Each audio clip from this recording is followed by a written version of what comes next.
Hello, wonderful ladies. It's Claudia from Nourish by Claudia, and today I'm super excited to have Elise here with us. So she's very well known on Instagram under your period PT. She's a personal trainer, and also she's studying to become an EP. So sorry, you can always correct me if I don't if I don't say it the right way. And today she's going to be here with us just to share her story about how she got into the HA world, how did she get out of it, and how she makes sure that her period keeps coming back, even though you are currently exercise while at the moment, aren't you, Elise? Yes, I've slowly started to introduce exercise. That's fantastic because I have so many women which are part of the HA community that really are dying to get back to exercising, and maybe they have like 3 periods back, 4 periods back, and they really want to know, can we go back to exercising? But let's start from scratch. So first of all, welcome. Thank you for having me. Thank you for being here with us today. And do you want to share a little bit more about your story? So what happened and how did you find out that you had hypothalamic amenorrhea? How did you get out of it? Just, yeah, Yeah. if you can share, that would be fantastic. I'll try and keep it brief because there's obviously always a big backstory, but Of I course.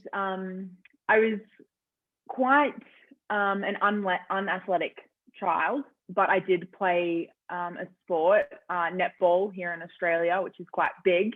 And I got into the gym when I was probably about 15, 16 years old because I wanted to get better at playing my sport.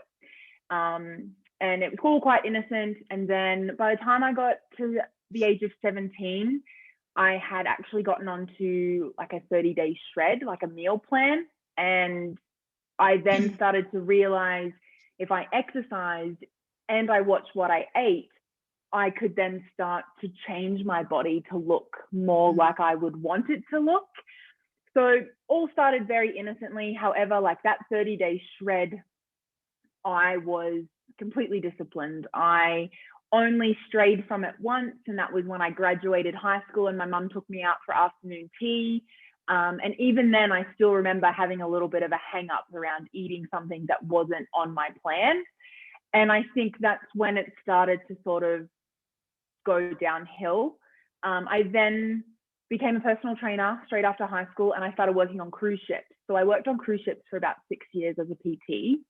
And I was still eating the same way as this meal plan, which was very low carb, high protein, because I knew it worked for me. So once I usually find something that works for me, I like to stick with it. I'm a creature of habit. I like to just know what I'm doing is right. However, I went from being a uni student that went to the gym 3-4 times a week. I mean, a high school student, that went to the gym 3-4 times a week, to then working on a cruise ship as an instructor who was teaching 4 or 5 classes every other day. And then, me being 20 years old, I didn't think that was working out because I was instructing the classes.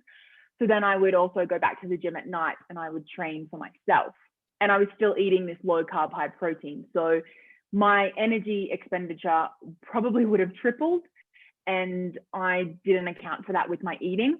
And, my weight kind of fluctuated over the next probably five or so years. And then it probably wasn't until maybe 2 years ago, I got really serious about leaning out. I got quite, I guess the word is obsessive. Exercise really started to dominate my life. My day was planned around exercise. I would feel quite anxious if I didn't get to exercise. And at the time, I was about 23, 24. I'd been on the pill since I was 15. So up until I was about 23, I didn't actually know that being on the pill, you didn't get a period. So all this time I'm preaching health and fitness to people, like day in and day out, thinking that I have this awesome, regular, healthy cycle that I could skip if I wanted to. I mean, you don't know what you don't know, but then I found out that you don't have a period when you're in the pill, and something about that made me just feel really weird. Like it just didn't feel right. However, I wasn't ready to come off the pill yet because because I was working on cruise ships and I'd done a bit of research and found that the pill can cause micro deficiencies. And you can't always guarantee you're going to get the best food available on cruise ships, because we could be out at sea for a couple of days and you just never know what the quality is going to be like. So I just didn't want to risk it. And my partner, I've been in a relationship for over 5 years now, and my partner was very supportive. Once I kind of told him like how I was feeling, because I started to feel really disconnected from my body. Like my mind and my body felt like two separate entities, and two entities that didn't get along. My mind was always telling me I wasn't good enough. I was always trying to lose more weight or tone this or be able to squat this much. Like it was never good enough for me. I always, even when I would attain a goal, I would be happy for a split second, and then I'd be like, okay, now I've got to do this. Like I could never just be content with my body. And I now know I definitely suffered a lot with body dysmorphia, because when I would just look in the mirror, I wouldn't actually see what everyone else sees. And yeah, I came off the pill. So I got home last year, March 2020, from a contract, and I'd run out of the pill, and I didn't actually even know at the time that would be my last contract on board because of COVID. So I came off the pill. I had no more scripts. I didn't want to go and get another one refilled. My partner was in agreement. He said, look, come off of it, because at that point I had no sex drive. And I'm totally okay to admit that, because it was really stressful for me and my partner. And like me, it wasn't necessarily the period that was worrying me, but it was the lack of sex drive and connection that I had with my partner. I thought maybe something was wrong with our relationship. But I really do love him. And like I did at the time as well. And I was really confused. And I just thought coming off the pill would solve all of my issues. And I came off the pill, nothing changed. I still felt the same. I was still really moody. I was really cold all the time. I don't even think I had a withdrawal bleed when I came off the pill. It might have just been a little bit of discharge. And that is what, if I had to have pinpointed when my HA started, I would say probably 2-3 years ago, because I noticed my withdrawal bleed from the pill getting really light. Like I could wear a liner and I would be fine. And I just put it down to, I've been on the pill for 10 years. Maybe my body just has just gotten used to it, And then when I found out that you don't actually get a period, I look back at it and I'm like, wow, like that was my body's cry for help, and I ignored it. And so I came off the pill in March 2020, and lo and behold, no period, no sex drive, no nothing changed. And we were in lockdown at the time, so gyms were closed, but I was still out every morning or every day at least doing like a 20-30 minute circuit, body weight, lightweight, whatever I had available. And I wasn't eating. I was tracking calories, and I wasn't eating. Now I know I wasn't eating enough.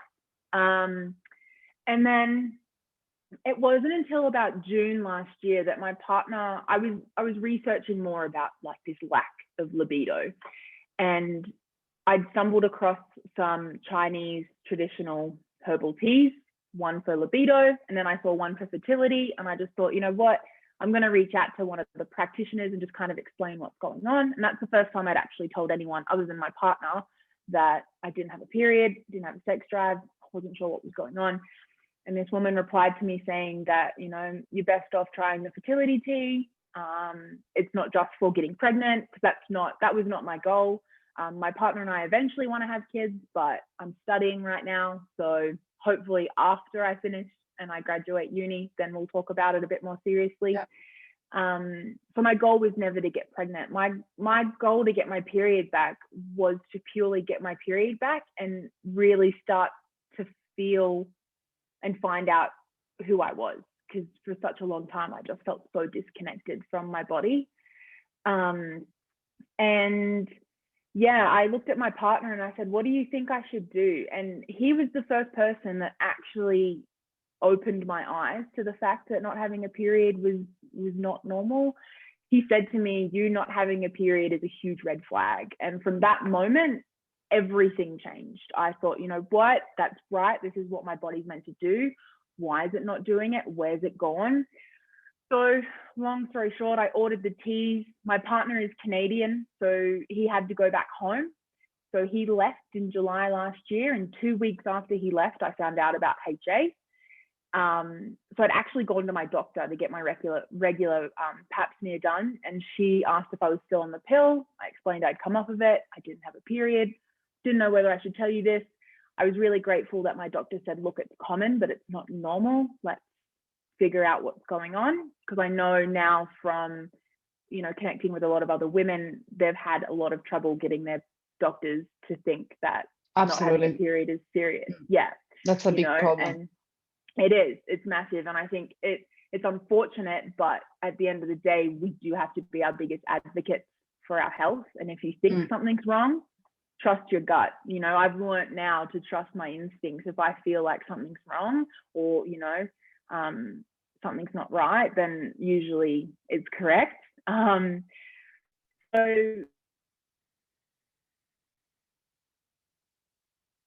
I'm gonna second Elyse because we lost you there.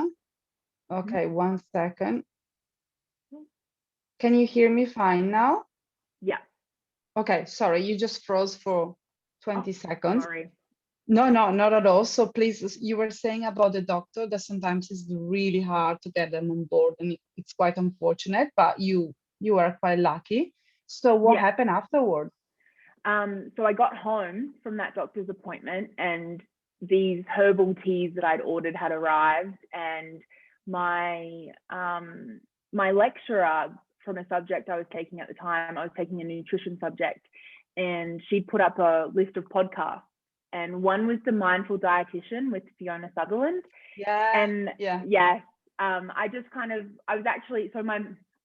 It's all coincidence. Like, the way I found out about HA is just a little bit like freaky from the universe. I gotten my teas, and my mum had gotten me this mug that had like mindfulness written on it. So when I saw The Mindfulness Dietitian, I was like, oh, I'm going to look at this one. Yeah. So I opened up the episode list and I scrolled through, and there was one with Nicola Rinaldi on it talking about missing periods. I hit play, and within 5 minutes, I was like, this is me. I have hypothalamic amenorrhea. Like, I fit the description perfectly. Like, when I was younger, I'd lost a lot of weight really quickly. I was definitely not fueling enough, and I was definitely overtraining my body. And I also lived in a really stressful environment on cruise ships, you know, like, it was very fast paced. You're away from home, so there's emotional stress, there's mental stress on the workload that we do. We don't get days off on cruise ships. So I think for me, I definitely fit the mold of the under eating, over exercising, but then mental and emotional stress definitely played a part in it as well. But yeah, I bought the book that night. I started reading it. I took the test, like, I printed out some of the pages. I took it back to my doctor, and I was like, this is me.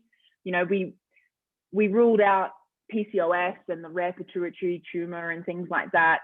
But in my gut, as soon as I heard Nicola describe HA, I was like, this is me. This is why my period's not here. Yeah. And I'd made that decision that night that I was going to start eating more, and I was going to stop exercising. So I pretty much went cold turkey. It wasn't easy. I went back to my doctor pretty emotional the next week and asked her, while we ruled out PCOS and all of that, if I could still exercise.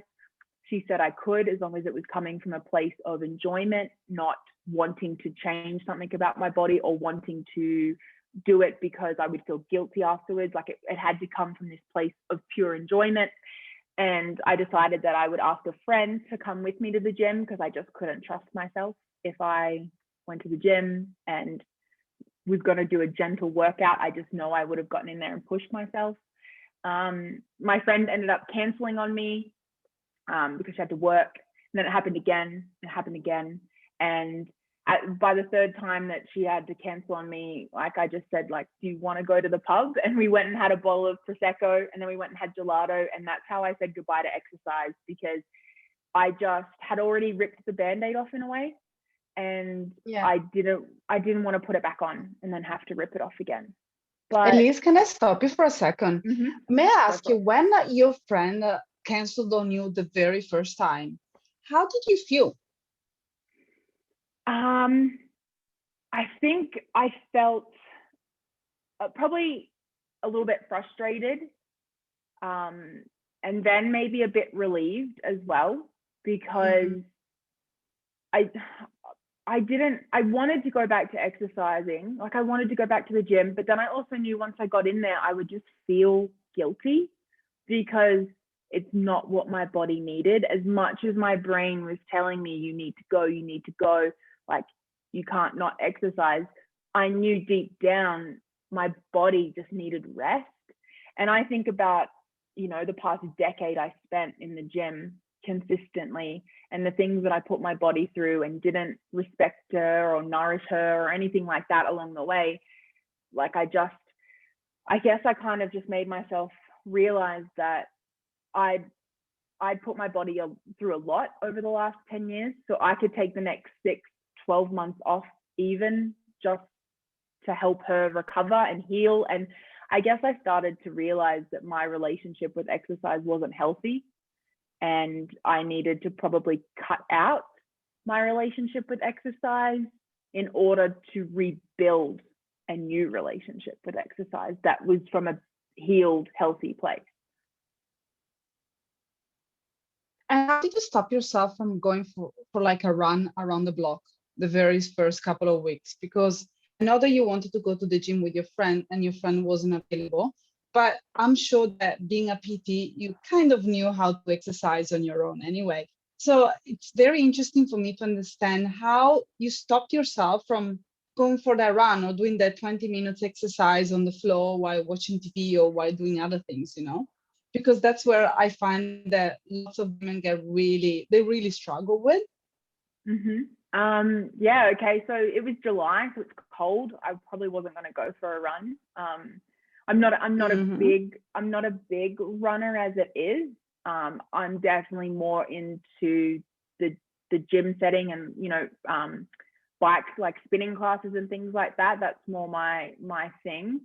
I was going for really long walks though. I had to cut them down. But in terms of why I stopped myself, I think so I live with, right now I live with my dad and his partner, and I told both of them what I would have to do. And I think that really helped me be held accountable for my actions. Yeah, because they like at the time they were both working from home. So we were all, in this house together. And I think just knowing that they obviously unconditionally supported me, like I think my dad was worried about my behaviors and so was his partner. Like they lived with me, they saw my eating behaviors, they saw my exercise behaviors, and they saw how I looked. I was very lean and I don't think I looked very healthy. So they were worried. And I think once I told them, and my dad's partner's son is a doctor, and she was kind of messaging him to see what his thoughts were. And he obviously didn't want to, put his foot where, like in the situation, he kind of wanted to stay out of it, but he did have his own thoughts about what was going on. And it was leading to the fact that my lifestyle was probably contributing to a lot of my issues, because I didn't just not have a period. I was obviously really cold. I was irritable all the time. I had trouble concentrating. I definitely, I started seeing a psychologist who specializes in eating disorders and body image, because once I knew that first week cold turkey with exercise was miserable, I felt like I would be strong enough to get through recovery on my own, but if that first week was any indication of how dark it could get in my head, I wanted to be able to see someone who is, who's a professional in this area, because I had a lot of wonderful support from friends and family around me, but I think I just needed that professional help as well to know and to get through some of the stuff, because like I said, that first week made me realize how dark recovery could get in my own head, because now from working with my psychologist, she said she probably would have been able to diagnose me with atypical anorexia,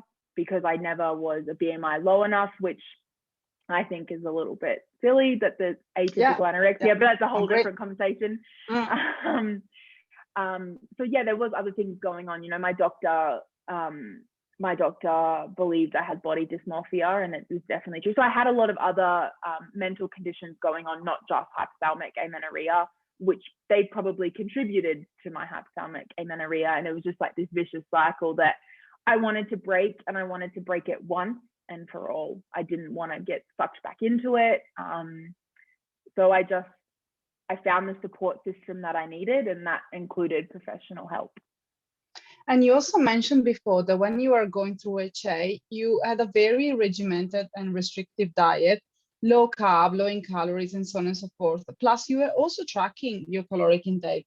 So let me ask you, how did you move from and being very tired around your food to starting to enjoy food again and to give up controlling the intake?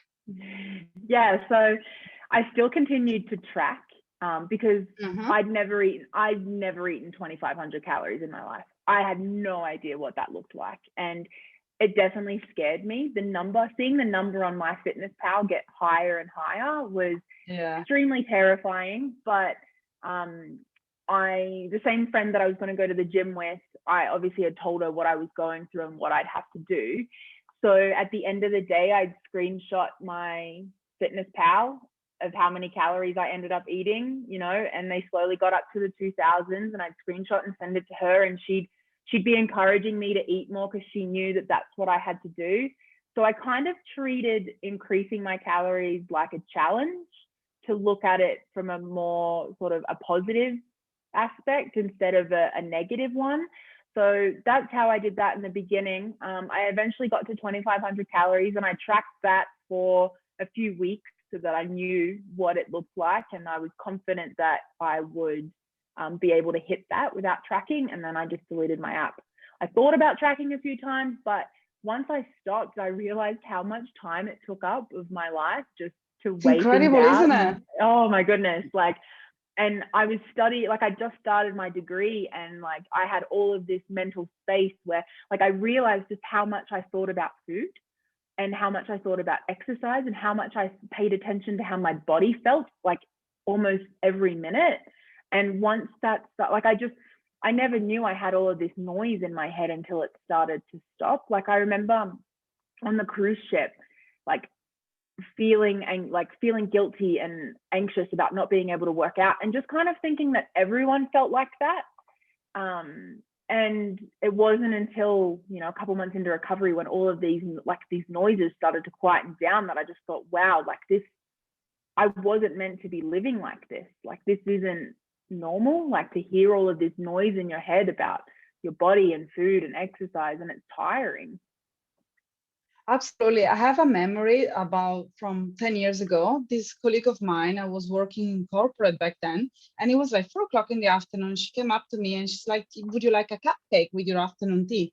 And I remember just staring at the cupcake for 20 seconds or so, because I was thinking, how can I log that into my FitnessPal? How accurate is that going to be? And then after 20 seconds, she was like, do you want it or not?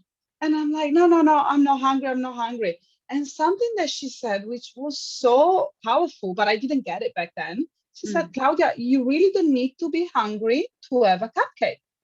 And I didn't even pay attention to that back then. And now I'm like, yeah, of course, you have cupcakes, not when you're hungry, but just because it's a fun food to have if you're living a full life.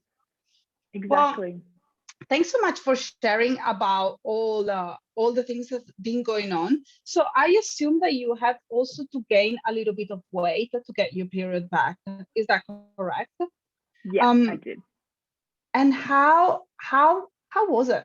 How did it go for you? Did you step on the scale? Did you track with your doctor, or you just stick to putting the clothes on and realizing that, something was changing? So I weighed myself about once a week.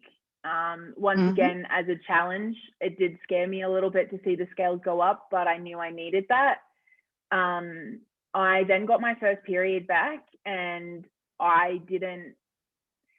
from then I didn't think that I needed to gain more weight, and that's where another issue arose for me. I actually had to wait longer for my second recovery period than my first, and I do think it's because of this mental side of trying to control my weight gain. I didn't change anything specifically, but I think subconsciously somewhere I just wasn't okay with the idea of gaining weight. And my body knew that. Like, my body could sense that resistance. And that's what I sort of learned was, like, once I gave in to the fact that my body gets to decide how much weight is enough weight, that's when things really started to change for me. And I got my second period, and then I got my third, and I've slowly been working on getting my periods regular, and I've just finished my seventh. And I think along the way I stopped critiquing my body for how she looked, but I started praising her for what she does. And it's a lot, she's not just talking about periods, but the fact that my body can get me through a full day of studying anatomy and physiology and all of these other assignments that I have to do. And now that I can slowly introduce the gym and stuff, I think the weight gain was really difficult in the beginning. Because I'm in a long distance relationship, I called my partner and I was in tears a lot of the time. Like, it was uncomfortable. I remember so vividly, and I spoke with my psychologist about this, is I'd be fine during the day. Like, I wouldn't worry about my body during the day because I was so busy and focused on uni. But when I got into bed at nighttime, my sheets felt different. My legs touched where they didn't used to touch. And that was a lot for me. It really disrupted my sleep. So yeah, it was more the nighttime that really sucked for me than the day. Okay. And how long did it take you to get your period back? So I got my first period 2 months all in, just under 2 months all in. But I was still doing yoga every single day, very routine. I'd wake up and I'd schedule my day around my yoga and my walk, so I knew I got it done. And I kind of got to the point about 6 weeks all in, and I was like, oh, I'm still doing the same thing. Yeah. But I've just changed the form of exercise, thinking that it's not as bad. So that's when I was like, okay, I'm going to give yoga up. 2 weeks later, I got my first period. So that just proved to me that my body needed that extra rest. And, some women can get their periods back with exercising or with doing yoga, but I had just come to terms with the fact that that wasn't my body. My body needed more nourishment and more rest in that exercise sense. So and then it took a really long time to get my second period, but I think that's because, like, my first period was holding off until I'd given my body permission to rest more. And then my second period, I feel like, was holding off until I'd given my body permission to gain more weight. And she did. I gained just as much weight as I did for my first period to get my second and my third. And the world didn't end is the biggest thing I took away from that.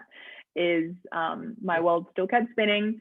I was still, I was still me. If anything, I was a better me, because I'd come to realize that who I am is not based on my physical appearance. And I think I became more attractive, especially to my partner, because I was so much more outgoing and go with the flow instead of following this strict, rigid schedule of I need to exercise, then I need to do this, or when are we going to eat? How, like, all this sort of stuff. So I think we always think weight gain is completely negative, but weight gain was the thing that really, really saved me in a way from my old lifestyle. Well, to be honest, now I have boobs and I have a butt. So that's something that wasn't present 5 years ago. I love that, because this is such a coincidence too. The day before I found out about HA, my girlfriend and I, we were going to do the same friend that I told all of, like, was my accountability buddy and everything. We were going to do a booty program that was like 8 weeks long, right? So we'd taken before photos, like from the front, the side, the back. We took our measurements. We did everything. That was the 24th of July, because I've got the photo in my phone. The 25th of July was my doctor's appointment. And when I found the Mindfulness Dietitian podcast, and I look back at those photos and I look at myself now, and I was like, I didn't need a booty program. I just needed to gain weight, and I got a butt. You just needed to eat. That's all. Your body was already. Yeah. I was like, that's the best booty program ever. Absolutely. And I'm glad that you have so much awareness. So it sounds to me that you are super well supported during your HA recovery process. From a professional perspective, but also by your friends, family, and partner, which doesn't really happen very often. And even your GP was on top of what was going on with you, which is just fantastic. But also, it seems to me that you had lots of awareness, and you educated yourself enough so you could advocate for what was going on with your body. So well done, great on you. And I know that we have been talking quite a lot, but I have a question for you, because when I speak with women that are going through the HA recovery process, they always want to get their period back, because it sounds like that if you get your period back, then your life is going to be fine all of a sudden, right? It's the end all and be all. Can you just shed some light on life after getting your period back? How do you feel now that you are starting to get back into exercising? Do you have any anxiety around it? And also, if you can discuss a little bit, how is your relationship with food now compared to before? Yeah. I know that's a lot of questions in one, but yeah. No, I'd love to answer them. So I think we all do like believe that once our period is back, our life is forever changed. But I do think it's the psychological work that you do that changes your life. And I think that often gets neglected a little bit, because science says that you can eat more food, you can rest, and you'll get your period back. But to me, the psychological component of recovery is really crucial. And I think that's what I try and talk about a lot on my Instagram page and stuff, is just how I got through some of those psychological, because you do have psychological hurdles, you know. It's just part of the recovery process. And I think for me, I approached them head on. You know, like it wasn't easy. I had a really close loved one comment on my weight, and I had to stand my ground, and I had to again advocate for myself and know that what I was doing was working, and there was a reason behind all of this. So my life after HA, it sounds really cliche, but right now where I am, I honestly feel like that is where I was meant to be. Everything has kind of fallen into place, apart from being in a long distance relationship and trying to get him back into the country. That's pretty much all that I can complain about. Oh man, that's insane. I am Italian, and I'm dying to go and see my family. It has been 2 years, so way too long. I had a child in between that they have never met, and we can just make another podcast just on that. So I really hope for you that you're gonna get to hug your partner again very soon. And sorry if I interrupted you, but I feel so passionately about people being away from the loved ones. Yeah, and it makes it really tough, especially, you know, going through recovery. Like, my partner is my biggest support. You know, I'm going to spend the rest of my life with him. So he is my number one support system. And it was even difficult on him not being here, because I would call him crying and he just wouldn't know what to do. He was lost, because, you know, he could say everything was going to be okay, but he really didn't know what it was going to take for me to get through all of this. So yeah, it was definitely hard on him as well. But I think we're both at a better place now, because I'm in a better mental place. I just feel like everything is kind of falling into place, and now it makes sense looking back on my journey why I had to go through all of that. And I know for women in HA recovery right now, it's really hard to see the why is this happening to me. But it will become clear eventually. I felt the exact same way a couple of months ago. And now it just feels like this is what it was all for, you know. Like, I finally, like, I knew I was going to do exercise sports science. I knew I was going to become an exercise physiologist, but I was never really passionate about exercise. I did it because I thought I enjoyed it, and to some degree I did enjoy it, but then it started to take a life of its own, and I just did it because of how I would exercise to avoid how I would feel if I didn't exercise. Yeah. So I never would have said I was passionate about it, and I never really felt passionate about anything, and that really upset me, because I thought by, you know, 25 years old, I'd have something that I was, yes, this is what I love. And I know everyone gets to this place at a different stage, but I just felt like I was behind a little bit. And then I went through HA recovery, and I was like, this is what I'm going to do with the rest of my life. I was like, I'm going to talk about periods. I'm going to talk about how important they are. I'm going to talk about why you need them. I'm going to help women get their period back. I'm going to help women,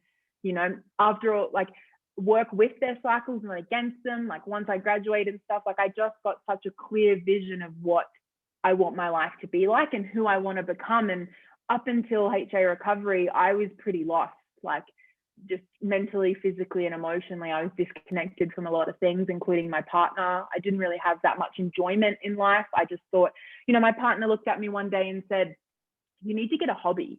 And I just looked back at him and said, exercise is my hobby. And now where I'm at right now, I'm like, oh, I know what you meant. Like I was putting all of my effort into exercise, and I had no time for anything else, like, you know, socializing. I used to really love writing when I was a teenager, but because of exercise, that kind of just disappeared. And now I've gotten back into writing and all that sort of stuff. And I do think that I'm a more well-rounded person now, whereas before the only thing I could talk to you about was exercise, whereas now I just feel like I have more to me, if that makes sense. But then in terms of the exercise, I waited until my 4th period, because I know, you know, you could go back to exercising after your 3rd. I felt really anxious around exercise after my 3rd period. I felt terrified. I just didn't feel ready to exercise. I started working with Elyse King at that point. After my 4th period, I started working with Elyse King. And it was the best decision I've made, as well as getting a psychologist. Even though I am a personal trainer, I could have done it on my own, but I didn't want to, because I didn't have to. So why should you do it on your own if you don't have to? Absolutely. And yeah, so then after my 4th period, I slowly started to introduce exercise, and then I had my shortest cycle ever of 27 days. And Sarah was like, I'm confident that this is a sign from your body that she's okay with what's happening. So we upped it a little bit. I upped it a little bit too much. And I was seeing all of these signs of ovulation, and then all of a sudden nothing. It was literally like my body switched off. She was just like, nope, we've done this before, not going to happen. And I'd also known I'd pushed myself too much, because not only was I physically drained, but mentally and emotionally I was drained. And I just had to realize, I was like, I used to live in this state of exhaustion all the time, like this, All the overdoing time. it. Yeah. Doing it, like overdoing it, put me out for like a week. Like I slept in, I was so tired, I didn't feel like myself. And I think I was really upset that I'd probably pushed myself a little bit too much, when I was like, I'm not going to push myself. I'm going to do this, you know, perfectly, as if you can do it perfectly. But in the end, you know, I listened to my body. I didn't exercise. I went back to the basics. I ate more, I rested more, and I ovulated 7 days later. And I think that was meant to happen to give me more confidence in my body's ability to ovulate, if I just give her what she needs, you know, like if my body can do this if I allow her to, and give her the opportunity to ovulate and have a regular period and things like that. So it's still a work in progress. I've now had 2 cycles around 35 days long. And I'm now working with Lucy McConnell, who's Sarah Liz King's colleague, in a better balance training. So I do better balance training with her, and done through an app. She tailors my program based on where I'm at in my cycle. We check in on Wednesdays and Fridays to see how everything's going.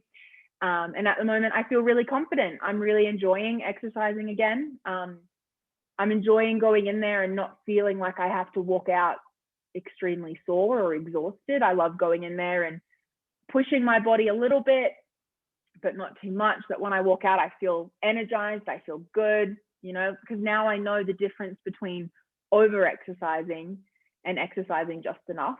And I think I had to learn that balance by going from one extreme to the next. Same thing with recovery. I found a lot of women get a little bit obsessive with recovery, and I think it's part of the process, because I think for me, I was really obsessive with exercise, and then I got really obsessive with recovery, of like tracking my cycles and analyzing my temperatures and checking my cervical mucus 1,000 times a day. You know, like you just get so involved in it. But my partner was the one who actually called me out on it, and was like, he's like, I think you've just taken one obsession and put it into another. Yeah. And I said, how can I find a balance if I don't go from one extreme to the next? If I don't know what my 2 ends of the spectrum look like, I'm never going to find that happy medium. And then in terms of food, I really don't have any hang-ups around food anymore. I mean, every now and then I might feel a little bit bad because I've eaten too much, but that's not very often. I find I used to binge a lot and feel so full that I would feel sick and in physical pain. And I don't do that anymore because I know that if I want food, I have food. That definitely took a while to come round to, but I restricted a lot of things. I cut out dairy, I cut out gluten, I cut out meat, and now I eat more meat because my iron levels were junk by the time I got a couple of periods back. I was exhausted, and I just thought, you know what, I'm just gonna start to eat a little bit more meat here and there, and that slowly increased. I eat more dairy. I have gluten if I want it, you know, like I opt for gluten-free just because of how it makes me feel. But then if there's something on the menu that I really want to try and it doesn't come gluten-free, I'm not intolerant, so I'll have it. I haven't tracked calories in probably, 9 months. Actually, that's a lie. I tracked calories a couple months ago because I found my old eating plan that started all of this. And I was curious as to how many calories I was eating. So I punched it into MyFitnessPal just to get a gauge of it. And it made sense why I didn't know how to eat 2,500 calories. Let's just put it that way. You know what? That if I look back, I struggled so much to get to 2,500 calories. But I think that now, roughly, I'm pretty sure, well, I'm still breastfeeding, but I'm pretty sure that I'm eating somewhere between 2,500 to 3,000 calories a day, easy, but like without any struggle and without even feeling extra full. So it's appalling how much we feel that we need to restrict simply because we have been banged this idea in our head since we were little kids, really. Yeah. Anyway, Elyse, it was really lovely talking to you, and thank you so much for sharing so many incredible information. I know that the women from the recovery Facebook group, they're gonna love it because I know that so many of them, they struggle with exercise, but also because some of them, they got the period back and they don't know what's gonna happen afterward. So it's so thrilling to get the first period, but then what? And it's really nice to hear a different voice of life after the tunnel. Let's call it this way.